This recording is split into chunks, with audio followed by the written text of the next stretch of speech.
Dito po. Okey na po.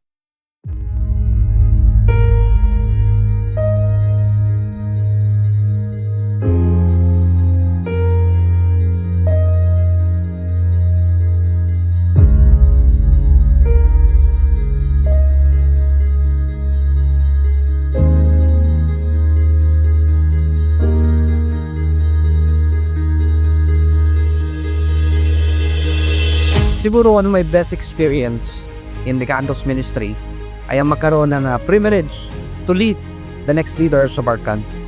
As we all know, the campus is the melting pot of our society.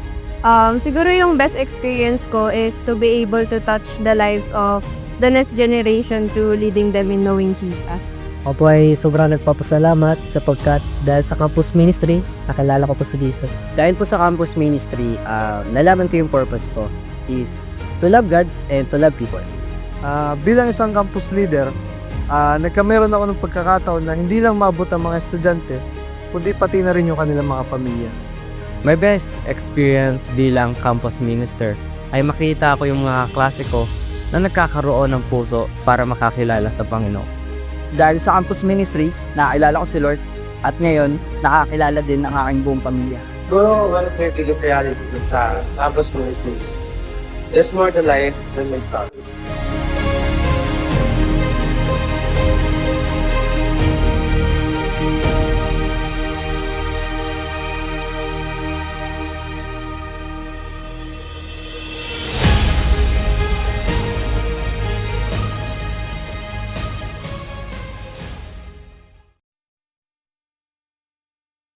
Okay na po. Nakakaya. Thank you po.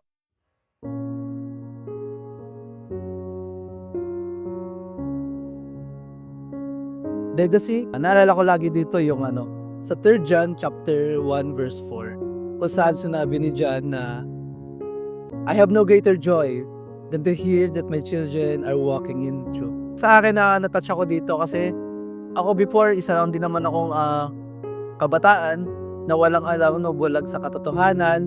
But then, dahil sa church, there's someone na ginamit si Lord o sana touch yung buhay ko. At doon, yun din yung naging daan katulad ko na ngayon na ginagamit din ni God to share and to influence the lives of other people na mga kabataan upang ituro yung katotohanan ng buhay para sa kanila. There is this passage in the Bible which is in Matthew chapter 5 verses 13 to 16. Doon tinuro ng Panginoon, talagang binigyang diin niya na tayo ay liwanag at asin ng sanlibutan. And being the salt and the light of the earth, I believe is something na papaalala na we must leave a legacy saan man tayo naroroon. In that verse also naturo or nabanggit din ng ating Panginoong Hesus na bilang liwanag, we should be bold in our faith. We should be someone na dapat hindi natin kinakaya ang ating pananampalataya. Pag-usay patuloy natin itong inihahayag. Hindi para magmalaki kung ano man, kundi dahil ito ay ang mandato ng ating Panginoon. To leave a legacy wherever we go, whatever we do. There's story in the Bible na lagi kong binabalikan kapag naririnig ko yung salitang legacy. And that story can be found in the book of Exodus. At alam nito ng bawat isa. Ito ay patungkol kung paano nakalabas ng Ehipto ang mga taga-Israelita sa pamamagitan ng pamumuno ni Moses at kung paano siya ginamit ng Panginoon. Like Moses, ang magamit para sa buhay ng mas marami ay maituturing kong isang legasiya. That's why today, this is my encouragement for you. Hayaan mo na ang buhay mo ay magkagamit-gamit din para sa buhay pa ng mas marami. I want to thank God for using this church na kung paano ang mga Israelita ay nakalaya sa pamamagitan ni Moses. Ito namang church na to ang naging kagamit-gamit para mapalaya din ang aking sarili sa mga bagay na hindi naman dapat. Ako'y nagpapasalamat sa Panginoon dahil nakilala ko ang church na ito. Dahil sa church na ito, isa ang church na ito na tumulong upang magbago ang aking buhay, tumigil sa mga masasamang bisyo, at itong church na to ang naging daan upang makakilala ang aking mga magulang at higit sa lahat, maakay ko ang aking mga pamangkin, nagkaroon ng gawain sa bahay. Siguro one thing na realization ko dahil sa church ay dapat di lang pala ako academic achiever, dapat pala achiever din ako sa vineyard ng Lord. So, nagpapasalamat ako sa Sanawan City na nag-enable sa akin to enhance yung skill ko sa editing, na nagagamit at nababago din ako ng Lord from glory to glory. Also, thank you sa church kasi natagpuan ko yung new home at saka new family for me na above all natataas ang Lord. Ilang bagay na gusto ko ipagpasalamat sa Panginoon ay ang dito sa church na enhance din yung ating leadership skills, ano? So yung mga bagay na alam kong akala kong hanggang doon lang ako may i-exceed pa pala. Grateful ako kay Lord through the lives of our leaders and pastors here. And dito natutunan ko talaga yung mga instrument. Dati pang video okay lang tayo. Dito pala pwede pang worship leader din, musician din, all that. Nasumpungan natin yung ating greatest purpose, and that is to preach and to share the love of God, the word of God, the good news to all people out there. I am deeply grateful sa church kasi God used it as a powerful vessel to show na I have a purpose pala and to show who I really am bilang anak ng Panginoon. So, doon pa lang sobrang grateful na, and it is such an honor na, to be called for something greater. And one of the greatest blessing din na na-receive ko nung nakapunta ako sa church na to is yung buong pamilya kami na nandito, naglilingkod sa Kanya. So, doon pa lang talaga pinagtagumpay na ako ng Panginoon. So, thank you, church. Thank you, God. Nagpapasalamat ako patuloy sa church, sa pastor natin, Pastor Ben, Pastor Maricel, at sa mga miyembro na nagturo sa atin kung paano gamitin yung buhay natin to touch and to influence other people. At ngayon bilang sa leader, napakasarap sa puso na ginagamit ka talaga ni Lord upang baguhin din yung buhay ng mga kabataan. Gusto ko magpasalamat sa church na to, sa kabila ng lahat ng pag-alis, sa kabila ng lahat ng back and forth na nangyari sa akin sa buhay o pagkakamali.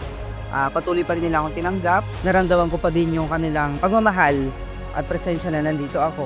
Dito ko nakita na sa kabila ng lahat ng aking pagkakamali, tinanggap pa din ako na wala ka anong mga panunumbat, wala kang narinig na salita, kundi salamat sa iyong pagbabalik. Ang masasabi ko lang is the love of the Lord is truly and truly ay totoo. Despite ng mga back and forth na pagkakamali, pagkakalayo sa Lord, there's always a place to come back. Diba? At may laging pamilyang sasalubong sa'yo. Lagi may mga tao na riyan na naghihintay ng pagbabalik mo. And ayun nga, kahit anong i-offer sa'yo ng mundo, something that will satisfy you is truly nandito lang sa lugar na kung nasa ng Lord. The best thing that we can have is in the Lord. And the best thing that we can preserve is the legacy that comes from serving God.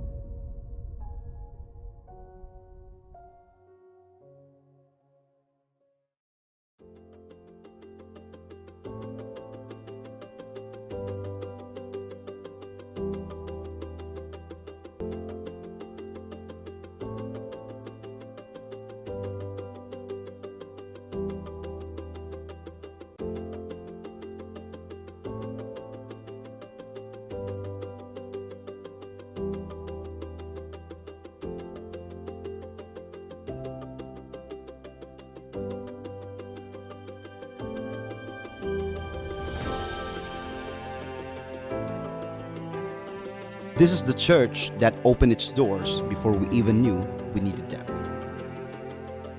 It welcomed strangers like family and made the broken feel whole again.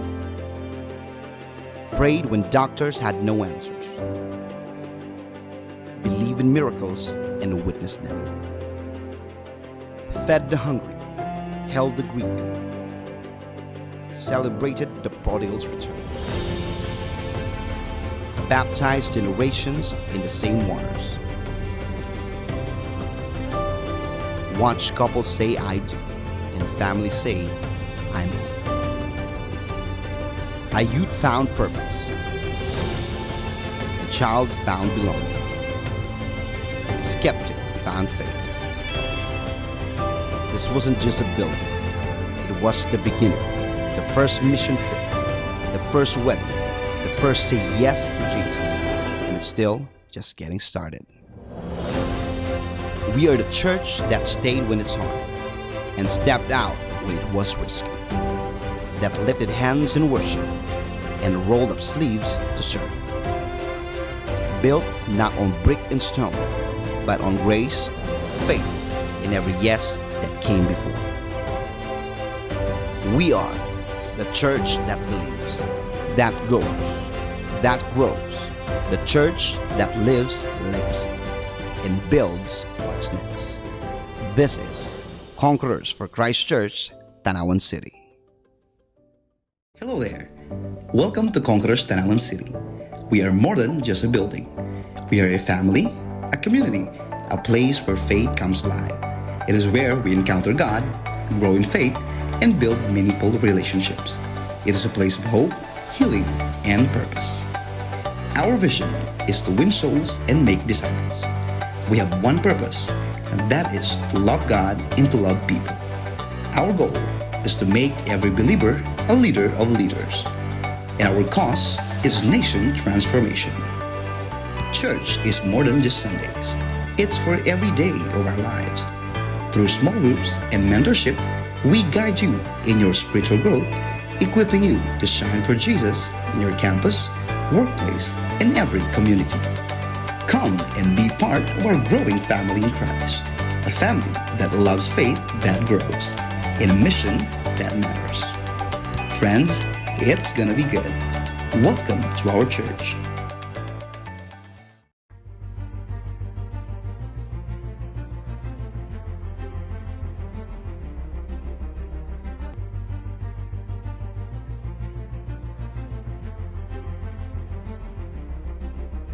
Malabo man yung tatahakin natin sa taong ito, ang mahalaga malinaw na para tayo sa Diyos. Do not be afraid to continuously declare the goodness of the Lord, how He saved you, how He loved you. We need the Word of God this year, 2026. We need the Word of God every moment, every step of the way. This year is not about you.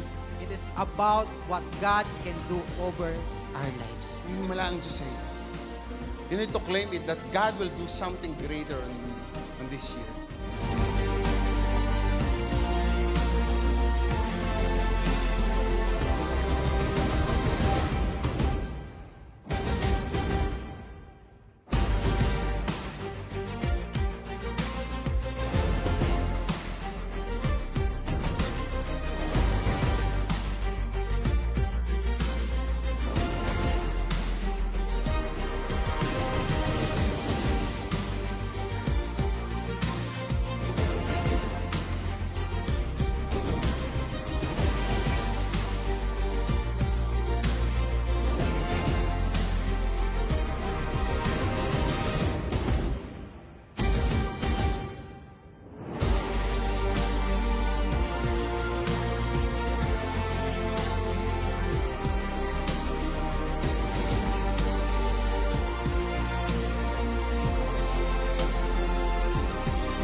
Our title is Don't Stay Blind. Pakisabi sa katabi, open your eyes. Ayan, don't stay blind. Okay, hashtag from spiritual blindness to God's breakthrough. Sinong gusto dito maka-experience ng breakthrough ni Lord? Amen. And second is what it truly means to see Jesus. Amen. So ang ating key text po will be found in Luke 18 verses 35 to 43. Alright? So if you have your Bible, please, sabayan niyo po ako sa pagbabasa ng salita ng Diyos sa oras pong ito. Alright? And habang binabasa din po natin yung salita ng Panginoon, ay hihimayin na rin po natin. Ano ba yung nangyayari? Okay, alam po natin that it was written many years ago. Pero kung hihimayin at pakikinggan po natin ang mensahe ng Lord, up to this day, ay nangungusap siya para sa bawat isa. Alright? So basahin po natin in Luke chapter 18 verse 35. Sabi po dito, as he drew near to Jericho. Ayan. Kung meron po kayong Bible, alright, you can open it with me. Alright, wait lang po.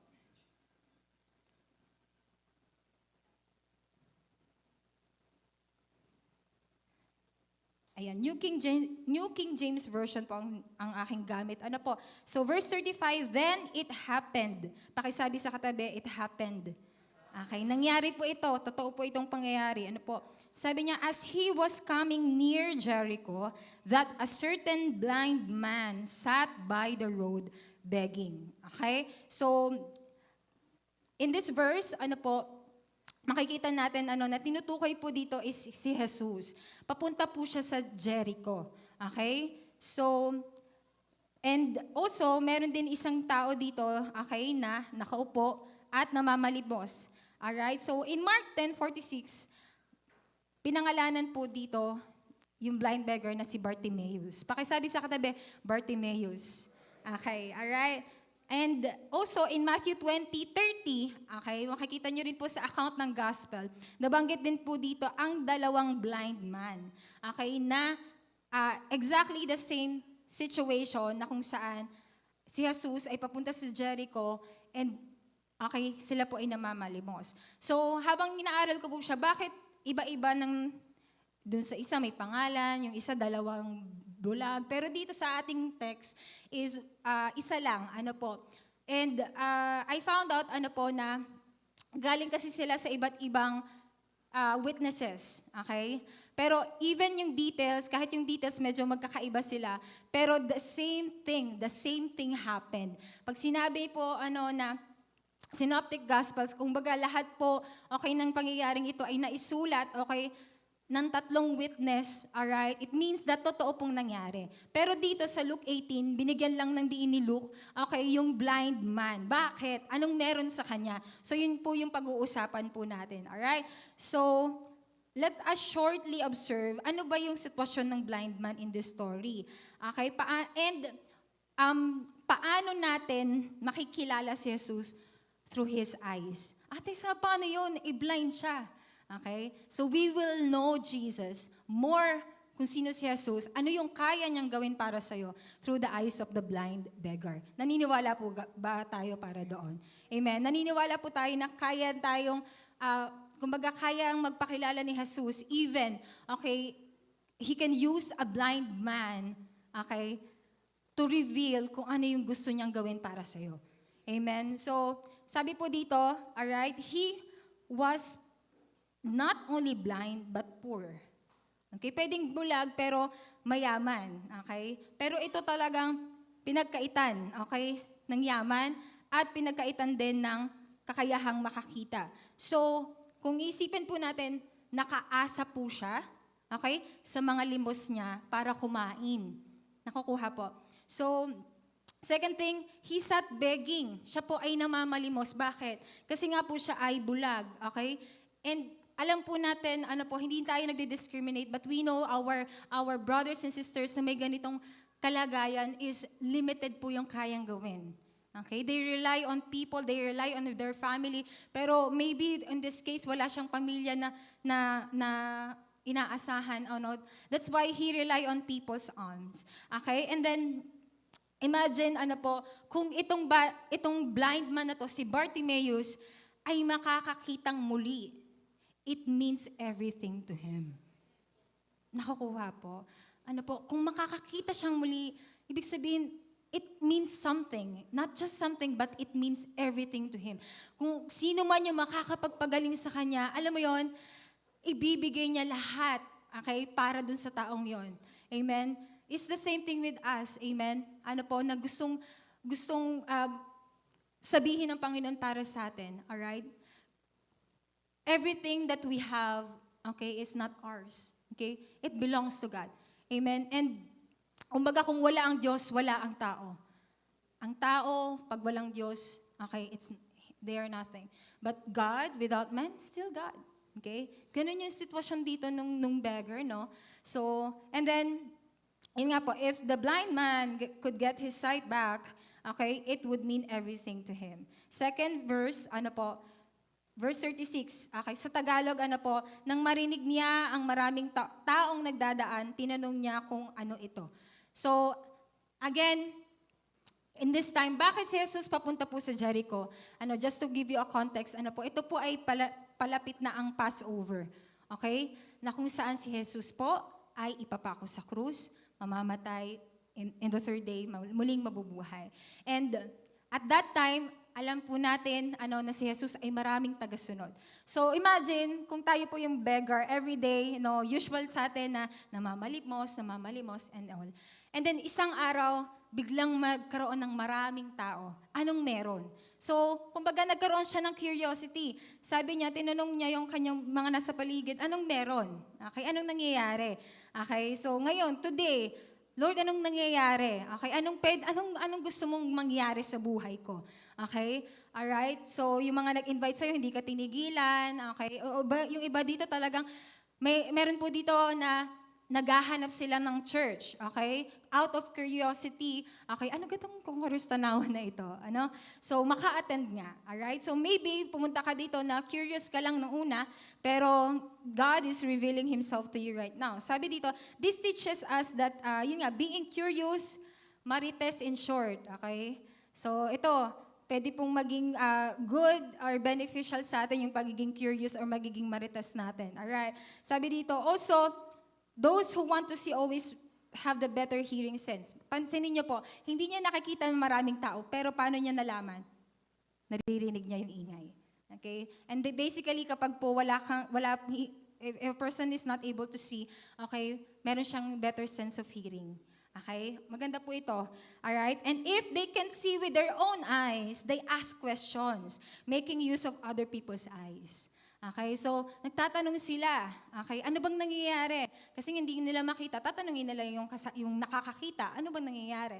Okay, so in the same way, ganun din po tayo, sa ating pananampalataya, lalo't higit nung tayo po ay hindi pa nakakakilala sa Panginoon. We are like this blind man. Okay, we are blinded from the truth. Okay, yung akala natin, meron pa tayo nung lahat-lahat, porket meron po tayong bank account na nakapakalaki ng halaga, meron po tayong bahay at lupa. We feel like we are secured. We feel like na hindi ko na kailangan, okay, si Jesus or ang Diyos, okay, kasi meron naman ako ng lahat. Nakukuha po. We are like this blind man, na umaasa tayo sa kung ano yung naririnig natin.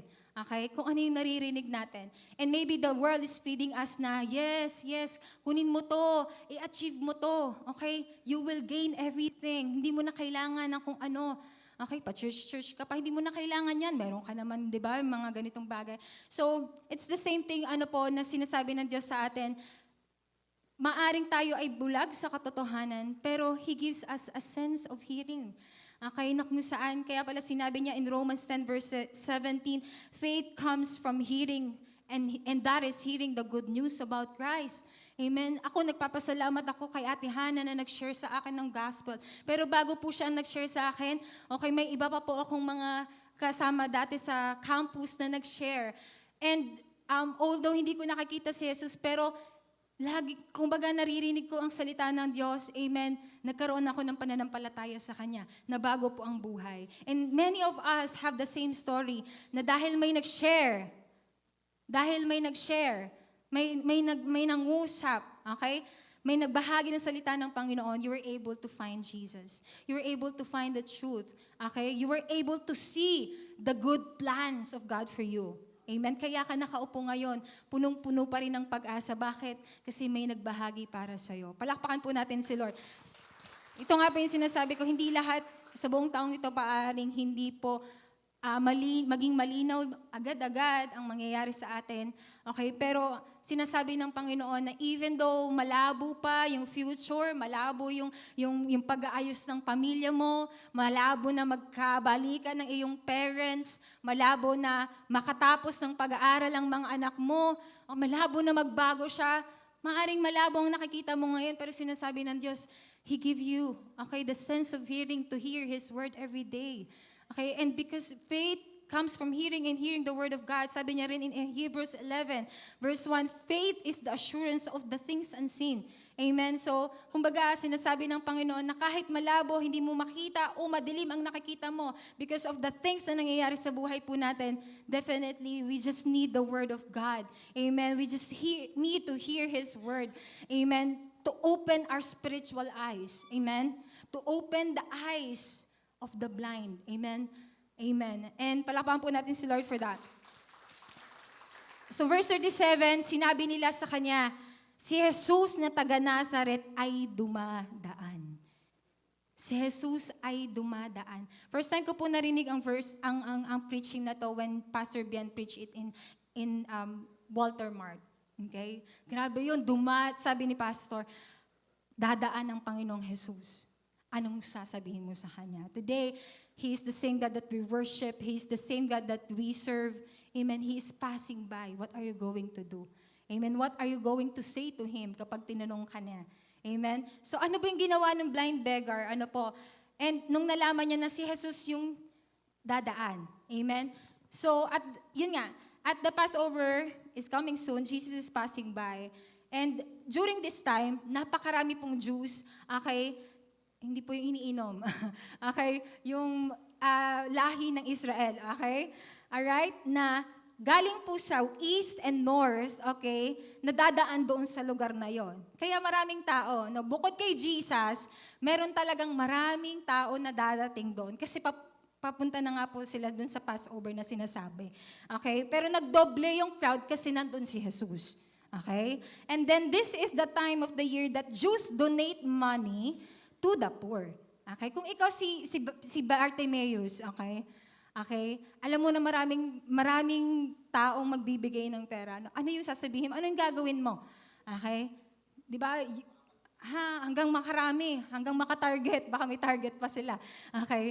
Hindi, pero iba yung response ni Bartimaeus dito. Nung nalaman niya na si Jesus ay daraan. Amen? Sabi dito, instead of asking for money, he did something that was very unusual. He cried out to Jesus for mercy. Palakpan po natin si Lord. Amen? That is in verse, okay? That is in verse 38, kung hindi po ako nagkakamali. Verse 38, ang sabi dito, ang bulag ay sumigaw. Sinabi niya, Jesus, anak ni David, kahabagan mo ako. Amen? Verse 39, sinaway siya ng mga nauuna at pinatahimik, ngunit lalo pa siyang sumigaw, anak ni David, kahabagan mo ako.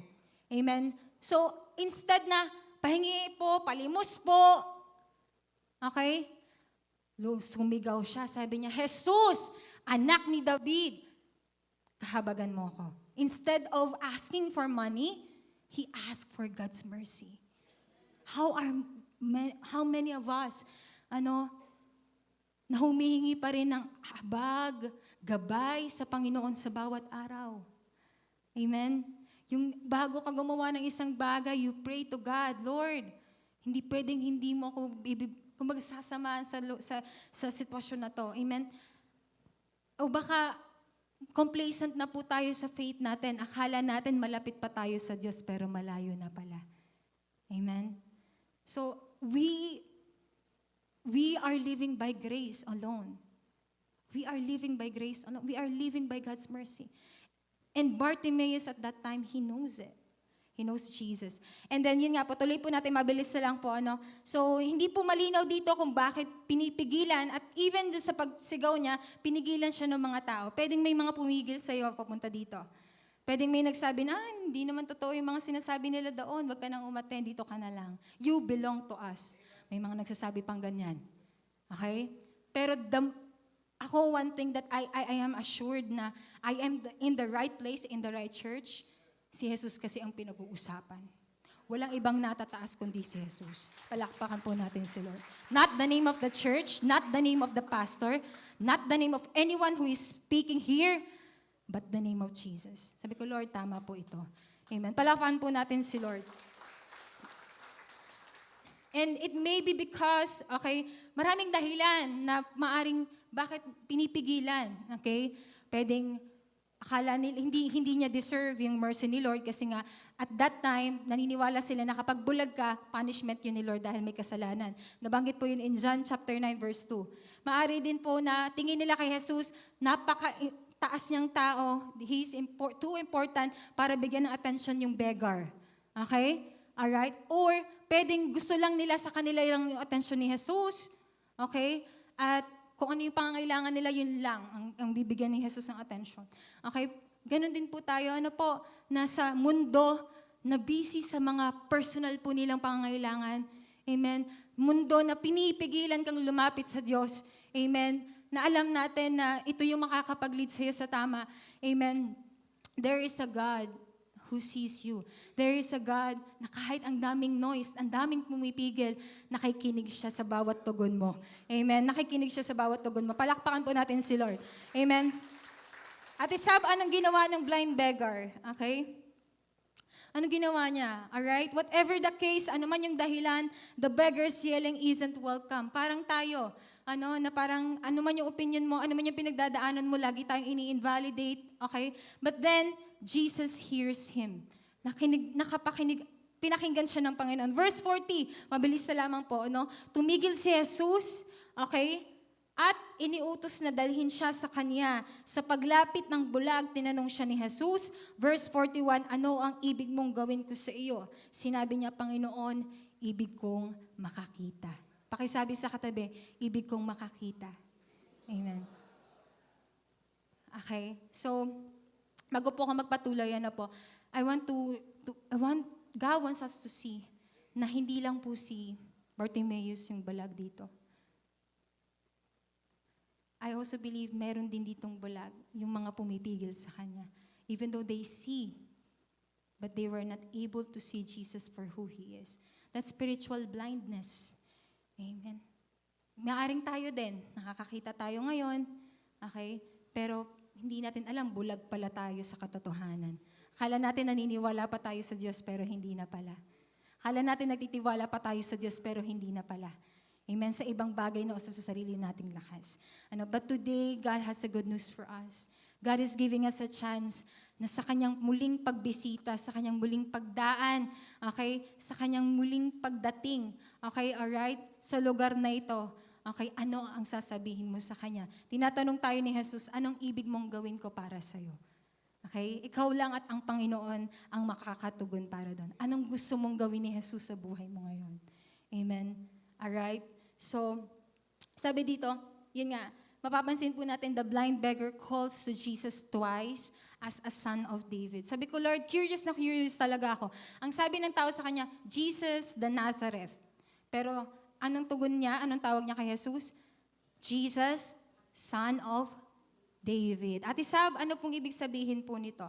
Alright? So, dalawang beses po siyang sinabi na son of David. Very significant po ito. Bakit? Kasi any repetition in the Bible mostly has significant meaning.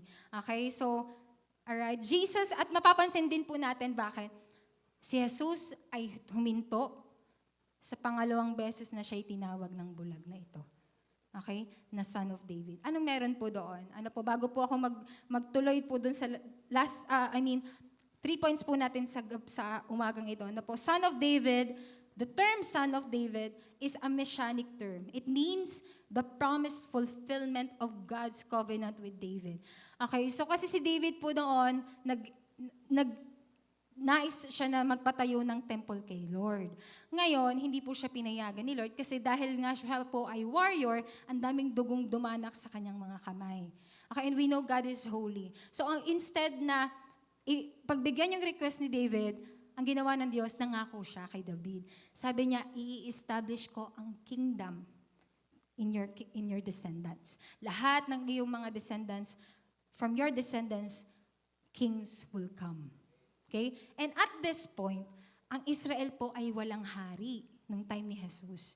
Okay? They have no king. Okay? Since the Babylonian exile. Now, hearing someone saying, Jesus, son of David, it means the king has come. The hope of the Israel has finally come. Amen? So 400 years pong dinangusap ang Diyos sa kanila bago dumating si Jesus. Amen? Worse pa sa sitwasyon ng beggar na ito ang nangyari sa kanila. But then, sinasabi din ng Panginoon, He has come today. Amen? The moment that we accept Jesus as our Lord and Savior, I hope makita po natin na ang pag-asa, ang kaligtasan ay dumating sa buhay po natin dahil sa Panginoong Jesus. Amen? And yun nga po, even the blind man, hindi niya nakita physically si Jesus, pero naniniwala siya na siya ang tagapagligtas. Okay? So, tinatanong po tayo ng Panginoon, how's our faith? Okay, totoo ba talaga tayo yung naniniwala na kaya tayong iligtas ng Diyos? Amen. Bakit pag mga pagkakataon na tinanggap natin si Jesus, nagkamali tayo, backslide na agad? Kasi feeling mo hindi ka worth it. Okay? Definitely, hindi tayo worth it. Pero kung nagtitiwala ka kay Jesus, katulad ng blind man, he asked for mercy. Tandaan po natin, the mercy of God, okay, cannot be merited. Hindi siya pwedeng mabili ng gawa mo. Hindi siya pwedeng mabili ng attendance mo sa church. Hindi siya pwedeng mabili, okay, mabayaran, okay, ng kahit anong halaga. Okay? And the blind beggar, wala siyang ibang ginawa. Anong ginawa niya lang? Tumawag sa Panginoon. And that is our point number 1 sa umagang ito. Number 1 is, in order for us, amen, to experience the God's mercy and God's breakthrough in our lives, number 1 is we have to cry out to Jesus. Palakpakan po natin ang Lord for that. Amen. So cry out to Jesus. Ang ginawa niya, siya po ay sumigaw, Jesus, anak ni David. Okay?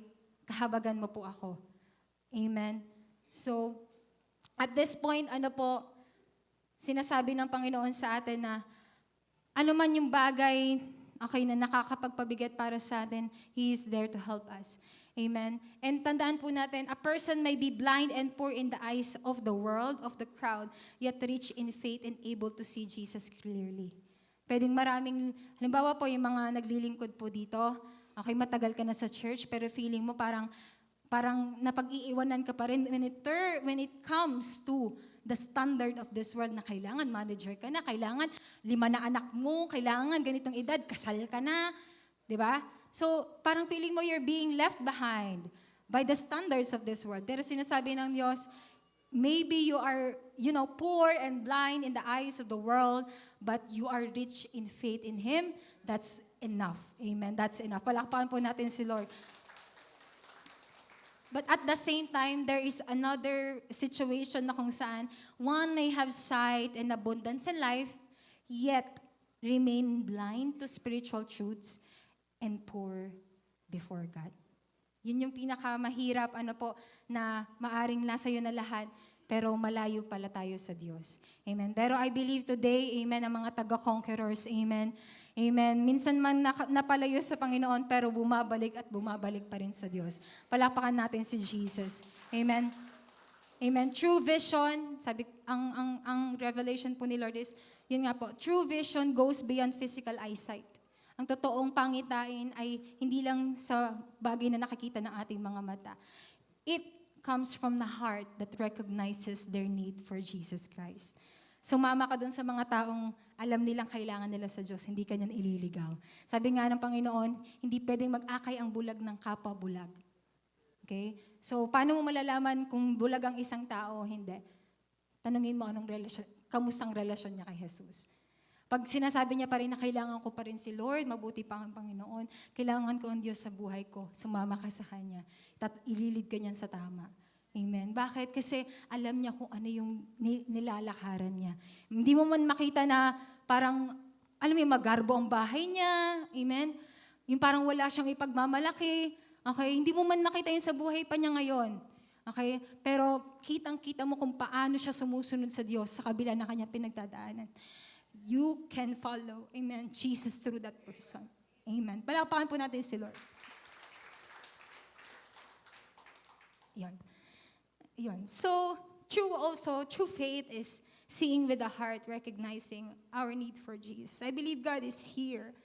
God is here and He's encouraging someone today. Maaring madilim po yung nakikita mo ngayon because of what happened in your family. May nawala sa'yo na mahal mo. Pwedeng hindi mo nakikita ngayon yung plano ng Diyos, pero your faith to attend, your faith to continue pursuing Jesus, your faith to follow Jesus, your faith to pray pa rin kahit anong nangyayari. Someone is being inspired. Someone is being led to Jesus because of that. Amen. So, palakpakan po natin si Lord for that.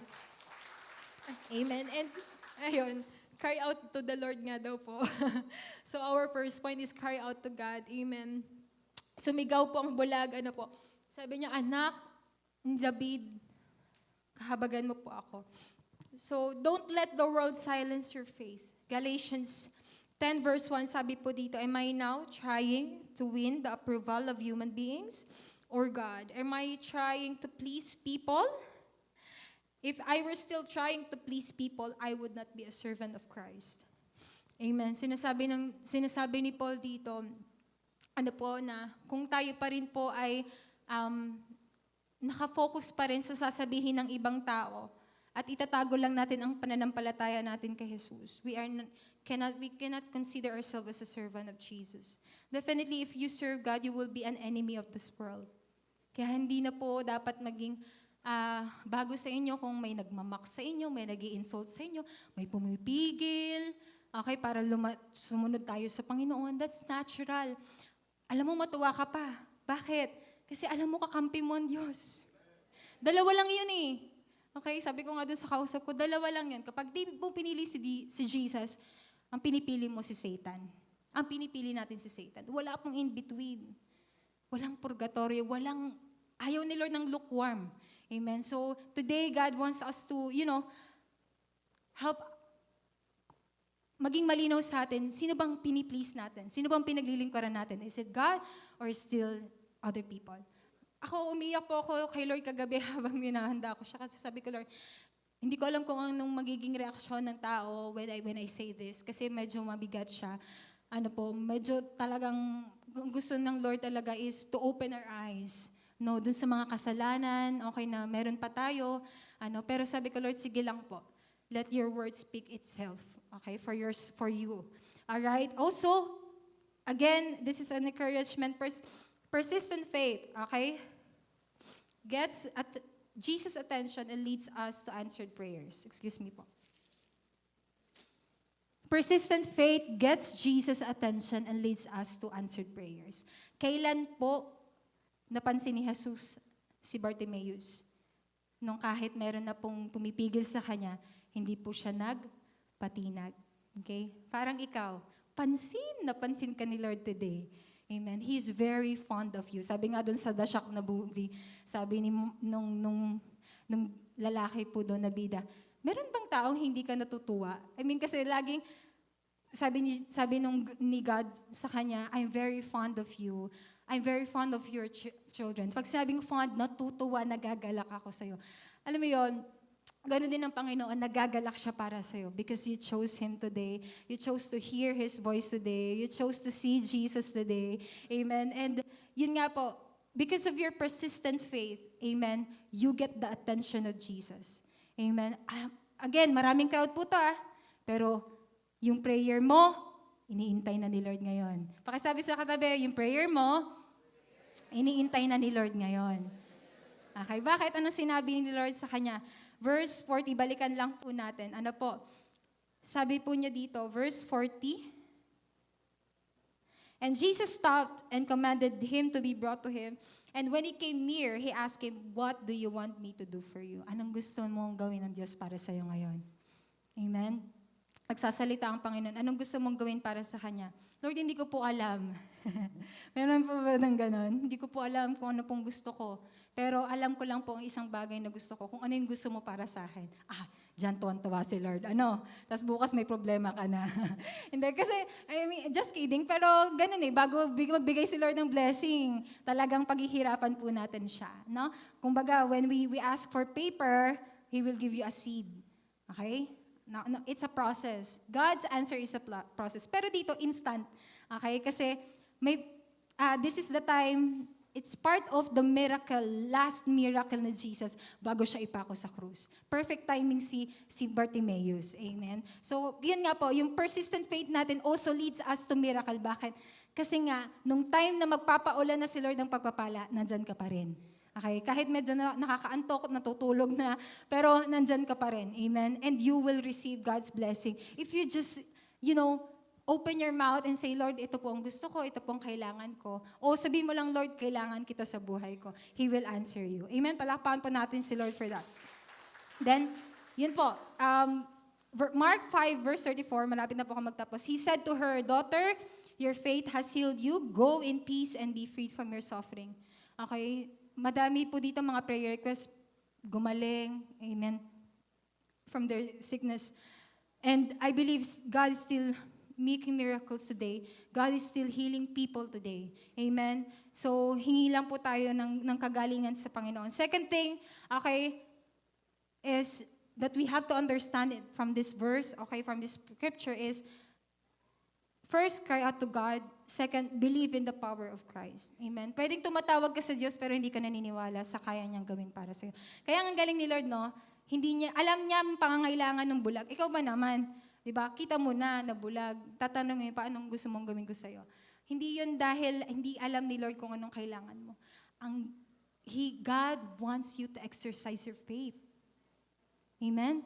Because what you declare, it happens. There's power in the tongue. Kung anong sabihin mo, mangyayari yon. That's why God is encouraging you today, what do you want me to do for you? Speak. Anong kailangan mong sa akin? Okay? Sa araw pong ito. Amen? Pero ako sabi ko, Lord, tama po yun. Recover my sight. Recover my vision.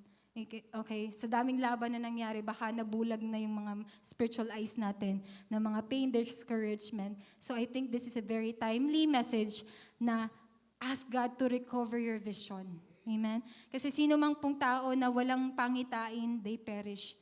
So if you lose vision of your family, of your career, ask God today, recover my sight. Amen? So, and also, as you ask, you have to believe. Jesus not only hears, He has the power to restore what is broken and heal our spiritual blindness. You have to believe on that, na kayang gawin ng Diyos, ano man yung hilingin mo para sa Kanya. Amen? Pumalakpak lahat ng naniniwala sa Panginoon. Amen? Psalms 147 verse 3, malapit na po. He heals the brokenhearted and binds up their wounds. Ano mang sugat, ano mang lalim niyan, okay, taon ng binilang, hindi mo pa mapatawad yung tao, God is able to heal your heart. Hindi lang heal, He can also give you a new heart. Amen? A heart that is full of love, full of forgiveness, full of mercy, full of grace, na galing sa Diyos na yun yung i-extend mo sa iba.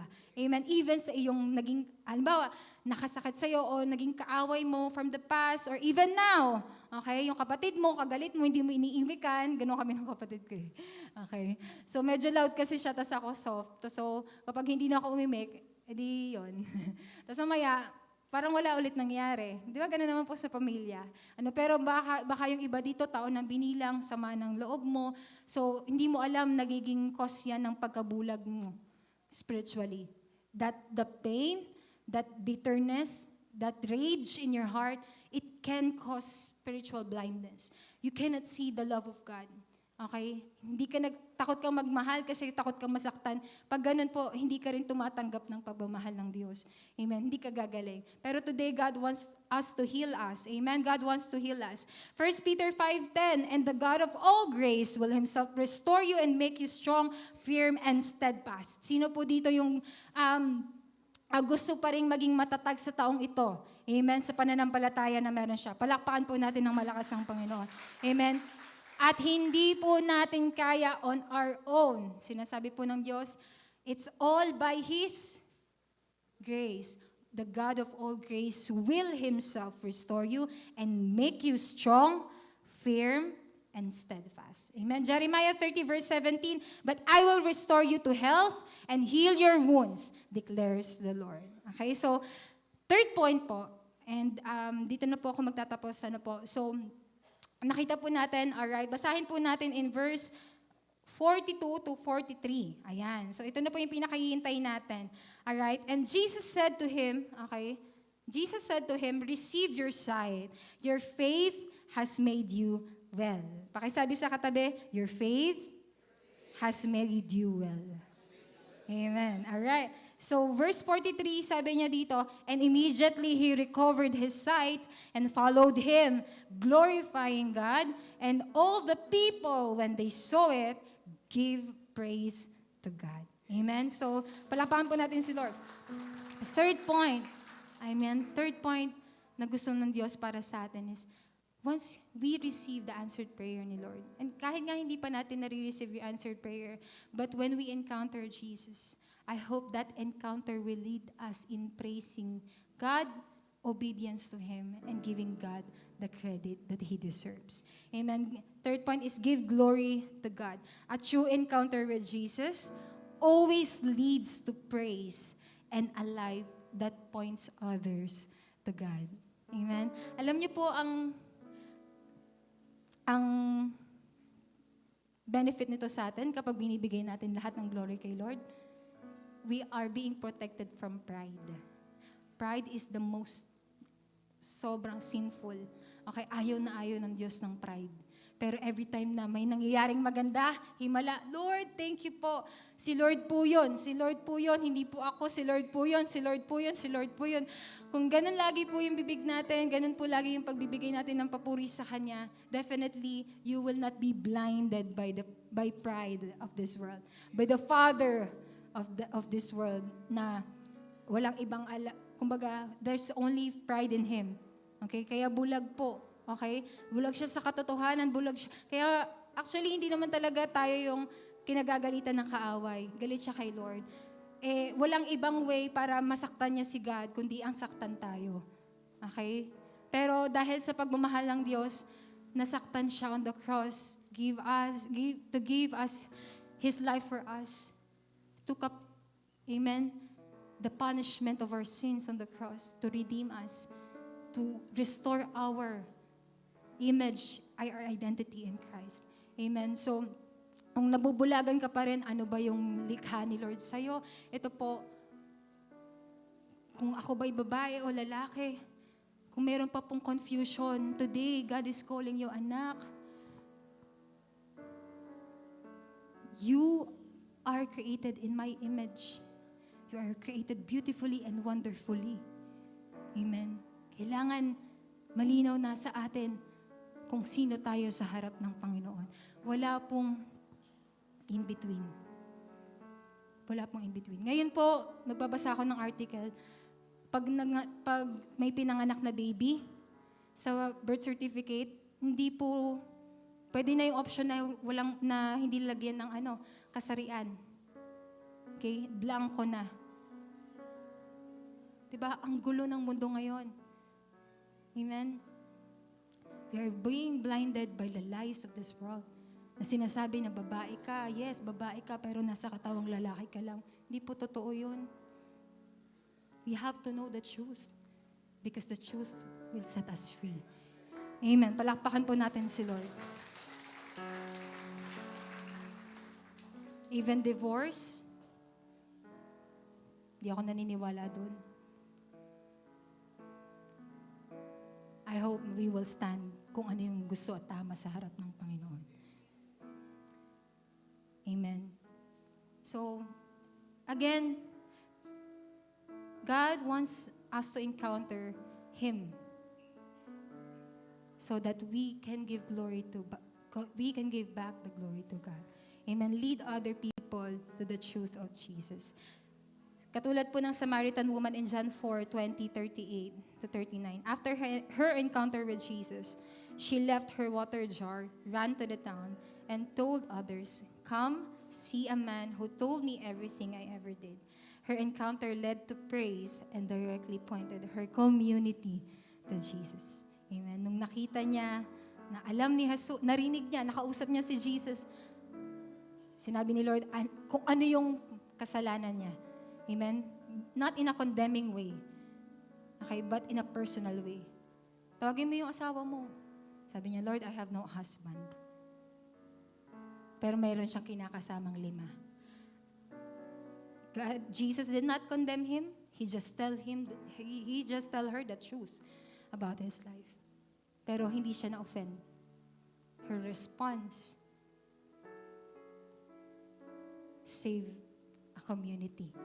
Ganon din po sa atin. Amen. Yung pagbabago mo ng buhay, yung pag-agree mo kay Lord na, Lord,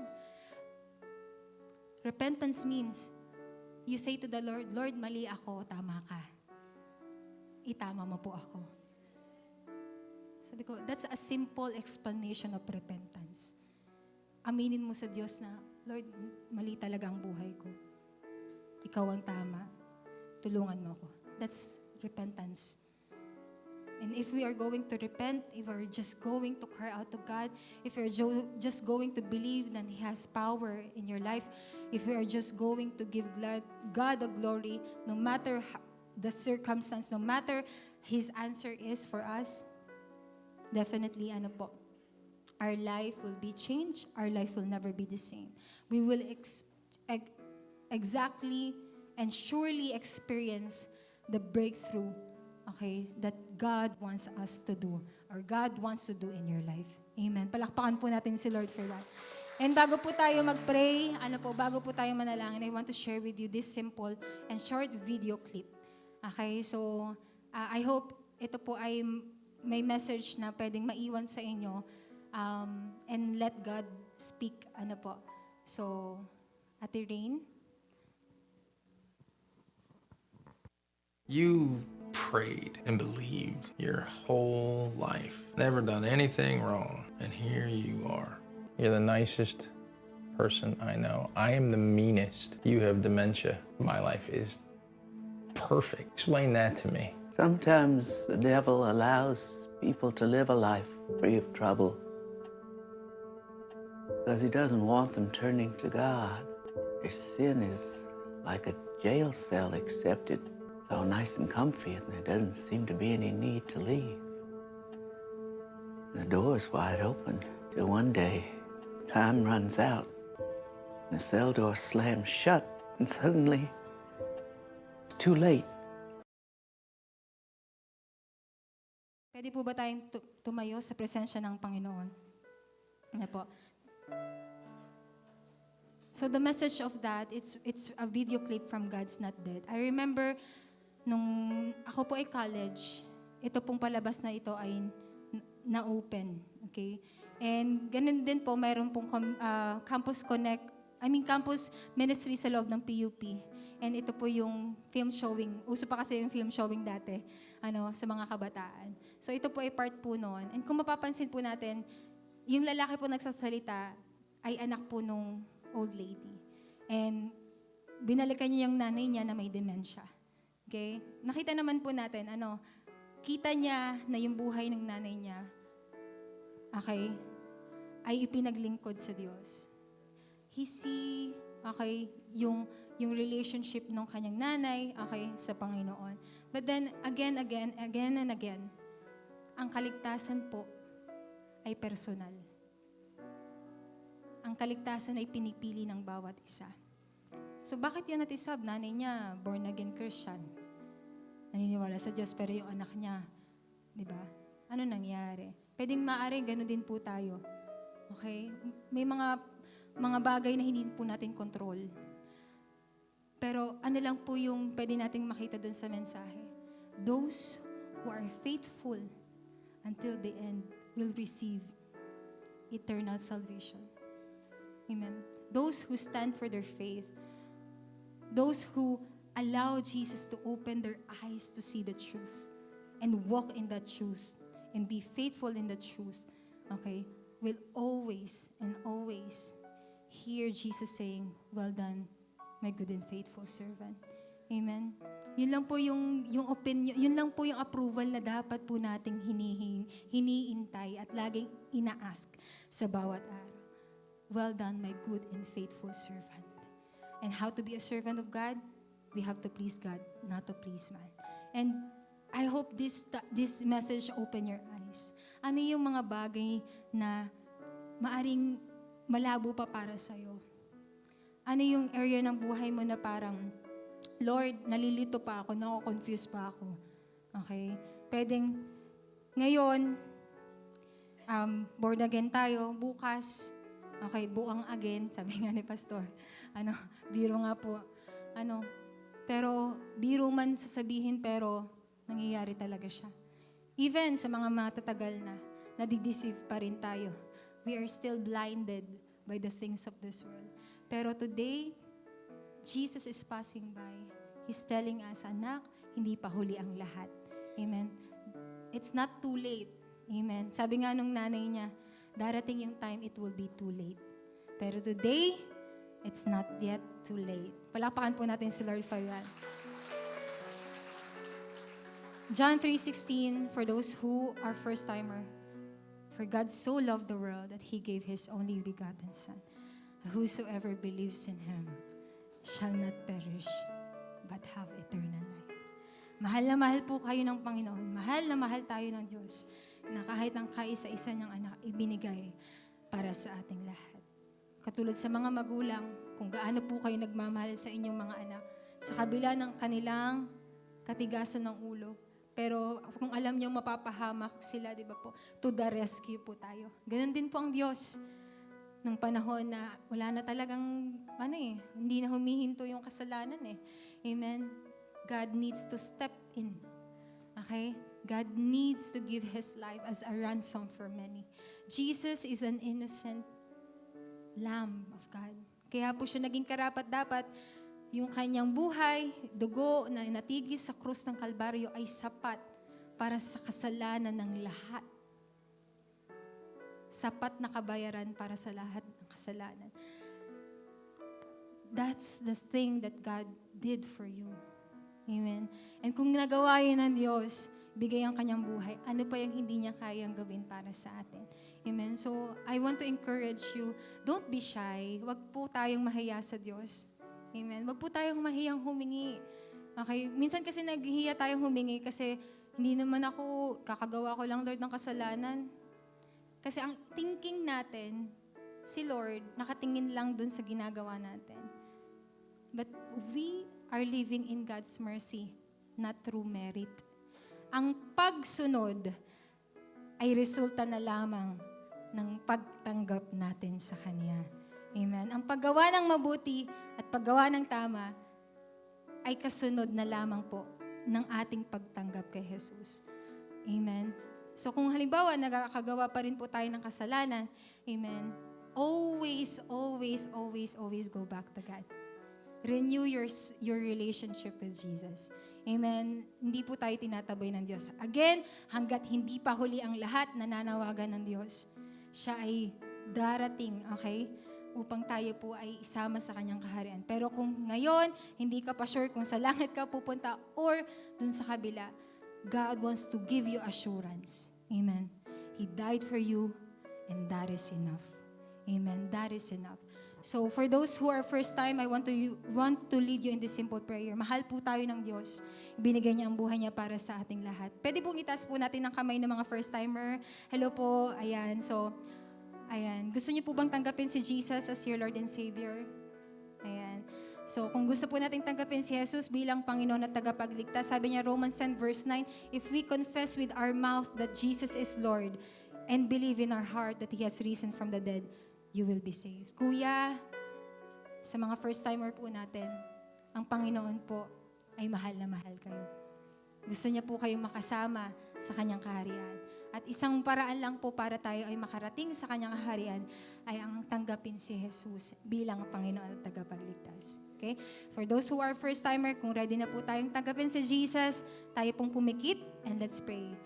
Sabihin po natin, Panginoong Jesus, marami pong salamat sa buhay na ibinigay mo para sa akin. Patawarin mo po ako sa mga kasalanan na aking ginawa simula pagkabata hanggang ngayon. Sa araw pong ito, tinatanggap kita bilang Panginoon at sariling tagapagligtas. Isulat mo po ang aking pangalan sa aklat ng buhay diyan sa langit. Simula sa araw na ito, ikaw na ang aking Panginoon at sariling tagapagligtas. In Jesus' name, amen. Ako na lamang po ang mananalangin. Let's pray. Father God, maraming salamat po sa iyong mga salita.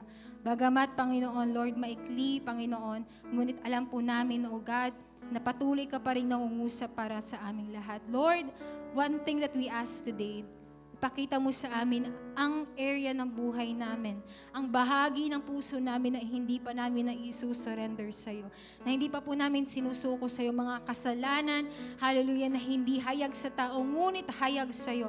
Panginoon, sa araw pong ito, amin po itong isinusuko, hallelujah, sa iyong pang-anan, hallelujah. At hayaan mo nga na sa pamamagitan ng iyong banal na dugo, kami linisin mo, Panginoon, hallelujah. Tinatanggap po namin sa araw na ito ang iyong pagpapatawad, ang iyong kahabagan, ang iyong walang hanggang habag at awa para sa amin, Panginoon. Maraming salamat po. Tinatanggap din po namin ang kaligtasang buhat sa iyo. Hallelujah. Ang kapatawarang buhat sa iyo. Tinatanggap din po namin ang kagalingan na nagbubuhat sa iyo. At ganoon din ang muling pagbabalik ng aming pangitain. O Diyos, ay amin pong tinatanggap sa araw pong ito. Panginoon, dinideklara ko po na wala na pong ni isa sa amin ang maagaw pa ng kaaway, Panginoon, malilin lang ng kaaway, mabubulag ng mga pangakong wala namang kabuluhan, walang halaga, Panginoon, sa iyong harapan. Panginoon, tulungan mo nga kami, Panginoon, that when the temptation comes, Lord God, help us to flee from it, Lord God. Protect us from the temptations of the enemy, O Lord, hallelujah. Hayaan mo nga na sa bawat araw ang iyong mga salita, ang siyang maging aming gabay, Panginoon, Lord God, upang hindi kami muling bumalik sa aming lumang buhay. Panginoon, maraming salamat. Tulungan mo nga kami na sa araw pong ito, Panginoon, simula sa araw nito, lakaran ang kabanalan mo, ang katuwiran mo, O Diyos. Hallelujah. At sino man po naabot ang tinig na ito, Panginoon, ano man po ang kanyang pinagdadaanan, ano man po ang mga kasalanang nagpapabigat sa kanya, Panginoon, sinasabi mo sa kanya na siya'y iyong pinatawad na siya'y iyong minamahal na patuloy, na siya'y iyong nilinis na at pinabanal mo na dahil sa dugo ni Kristo na natigi sa krus ng Kalbaryo. Kami, Panginoon, ay malaya na, Panginoon, mula sa gawa ng kaaway at kasalanan, Panginoon. Maraming salamat po. And Lord, today you are passing by. Come on, hallelujah, let's invite the presence of God. Be ready right now. He is passing by right now. Jesus is passing by. Open your heart, open your eyes. Oh Lord, open our heart, open our eyes, open our ears, Panginoon. Hallelujah, as your presence come in the hearts of your people right now. Make your throne over our hearts, Lord. Make your throne rightful place. Take over, Lord God, our lives starting today. Maraming salamat po. We bless your name, Jesus. We thank you, Holy Spirit, for your wonderful message, for your wonderful work that you're going and you are doing right now in our lives. Maraming salamat po. And today, we receive salvation. We receive, hallelujah, the anointing, the power, hallelujah, from the Holy Spirit. Hallelujah, that we will no longer live by fear, but by faith, O Lord. We will no longer live by faith. We will live by faith and not by sight, in Jesus' name, in Jesus' name. Hayaan mo nga, Panginoon, na sa araw po at sa oras pong ito, ang aking mga kapatid, ang aming mga kapatid na naglaan ng kanilang mga oras at buhay ay patuloy po na makatanggap ng kagaanan ng loob at ang pag-ibig mo na kailan may hindi nagbabago. Salamat po. Thank you, Holy Spirit. Continue to minister to your people. Alam ko pong hindi ka patapos. Lord God, you're talking to someone today. Hallelujah. Just continue to let God minister to you right now as we worship Him, as we give praise to God, as we give glory to Him. Come on, let's sing our worship to God right now. I just want you. Come on, lift up your hands to God. Taas po natin ating mga kamay sa Panginoon. And I just want you, my Lord. I just want you, Jesus. I just want you. Come on, church, we sing. I just want you, Jesus. Go on, you sing it to Him. I just want you, Jesus. I just want you, my Lord. I just want you, Jesus. I just want you. There is no greater. There is no greater love than yours. Nothing else could ever compare, Lord. And even if I search all the world,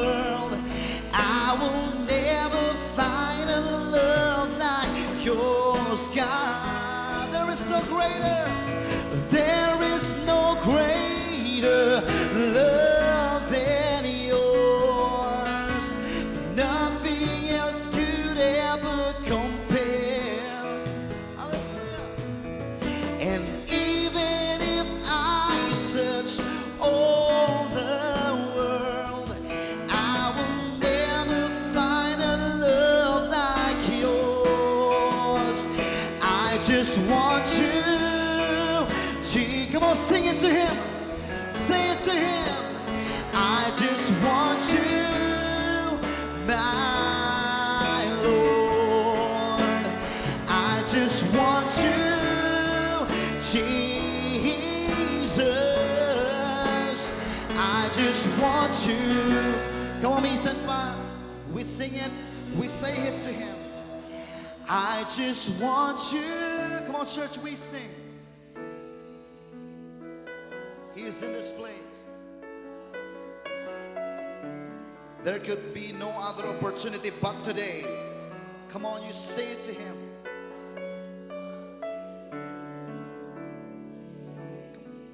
Jesus, I just want you for the last time. Come on, make this as your covenant with him. I just want you. Come on, receive him. Accept him.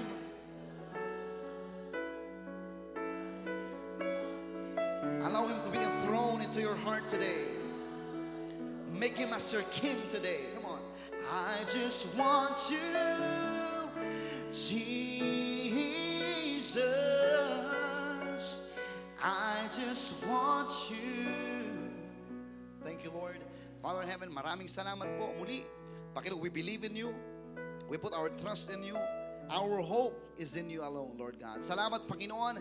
We want you not just today, but for the rest of our lives. In Jesus' name, amen and amen. Come on, give the Lord a best clap of praise. Come on. Hallelujah.